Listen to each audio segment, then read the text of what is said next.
Last night, Hillary Clinton faced some tough questions about her now infamous use of her private email server during her time as Secretary of State. Now, one of Clinton's defenses all along has been to point to the precedent of Colin Powell in his time as Secretary of State, and that she consulted Powell about the issue. That led to a bit of he said, she said in the press, particularly when Powell said, her people have been trying to pin it on me. The truth is, she was using the private email server for a year before I sent her a memo telling her what I did.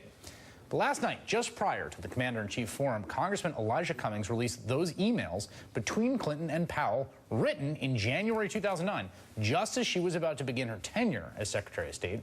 Clinton's email to Powell reads in part, "What were the restrictions on your use of your BlackBerry?" Powell's answer reads in part, "I didn't have a BlackBerry. What I did have was a personal computer that was hooked up to a private phone line." Sounds ancient. "I even used it to do business with some foreign leaders and some of the senior folks in the department on their personal email accounts." But Powell didn't leave it at that. He noted the State Department had issues with PDAs, which is what they called BlackBerry-type devices back then. He writes, "They gave me all kinds of nonsense about, how they, the PDAs, gave out signals and could be read by spies, etc. So we just went about our business and stopped asking.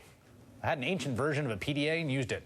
That's not all. Powell did warn of the risks. However, there's a real danger. It may become an official record and subject to the law. Be very careful. I got around it all by not saying much and not using systems that captured the data. Today, Colin Powell's office released a statement that reads in part, "I was not trying to influence her, but just to explain what I had done 8 years earlier to bring the transformation of the State Department's information system." Now, maybe Powell really was a trailblazer on that score. After all, we all remember what a gigantic story Colin Powell's use of private email